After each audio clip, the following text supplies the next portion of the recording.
இன்றைக்கி வெப் ஆன்செட்டில் என்ன பார்க்க போகிறோம்னா, நம்மளுடைய லேப்டாப்பில் கிட்டு ஒன்று இன்ஸ்டால் பண்ணியிருப்போம். அதை வந்து கம்ப்ளீட்டாக எப்படி ரிமூவ் பண்ணுறது அப்படின்னு இன்றைக்கி பார்க்க போகிறோம்.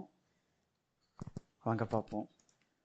ஜஸ்ட்டு உங்கள் விண்டோஸ் பட்டனை கிளிக் பண்ணிக்கோங்க. கிரெடென்ஷியல் மேனேஜர் அப்படின்னு சர்ச் பண்ணிட்டு கிரெடென்ஷியல் மேனேஜர் ஷோ ஆகும். இதை வந்துட்டு என்டர் பண்ணி ஓப்பன் பண்ணிக்கோங்க. ஓப்பன் பண்ணோடனே வெப் கிரெடென்ஷியல் அப்புறம் விண்டோஸ் கிரெடென்ஷியல் ரெண்டு காட்டும். இதில் வந்து விண்டோஸ் கிரெடென்ஷியல் கிளிக் பண்ணிவிட்டு இதுக்கு வந்து கிட்டுக்கு ரிலேட்டடாக ஏதாச்சும் இருக்குதுன்னா அதை இந்த மாதிரி டவுன் பட்டனை கிளிக் பண்ணிவிட்டு ரிமூவ் கொடுத்தீங்கன்னா ரிமூவ் ஆகிடும். இப்போதைக்கு நான் ரிமூவ் பண்ணிட்டேன். ஆக்சுவலாக உங்களுக்கு ஏதாச்சும் இருந்ததுன்னா அந்த மாதிரி கொடுத்து ரிமூவ் பண்ணிக்கோங்க. இதில் முடிஞ்சது. இப்போ வந்து என்ன பண்ண போகிறோன்னா கிட்டை வந்து அன்இன்ஸ்டால் பண்ண போகிறோம். அதுக்கு கிட்டுன்னு சர்ச் பண்ணிங்கன்னா ரைட் கிளிக் பண்ணுங்கள். அன்இன்ஸ்டால்னு கொடுத்தீங்கன்னா செட்டிங்ஸ் ஓப்பன் ஆகும்.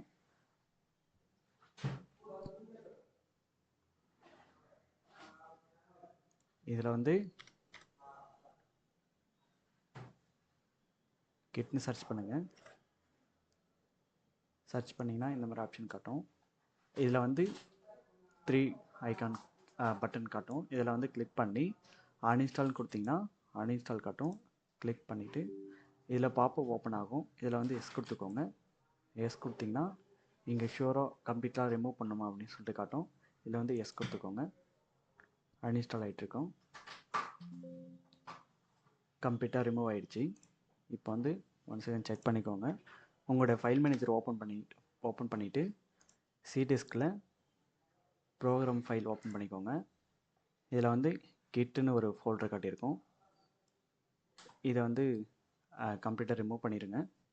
ஷிஃப்ட் டிலீட் கொடுத்தீங்கன்னா டிலீட் எஸ்ன்னு காட்டும். ஓகே எஸ்ன்னு கொடுத்தீங்கன்னா கண்டினியூ காட்டும். கண்டினியூ கொடுத்துருங்க. கண்டினியூ கொடுத்தீங்கன்னா கம்ப்ளீட்டாக ரிமூவ் ஆகிடுச்சு. இப்போ ஜஸ்ட்டு செக் பண்ணிக்கோங்க. கிட்னு டைப் பண்ணிங்கன்னா கிட் எதுவும் ஷோ ஆகலை. ஆன்லைன் தான் ஷோ ஆகிடுச்சு. தேங்க்யூ.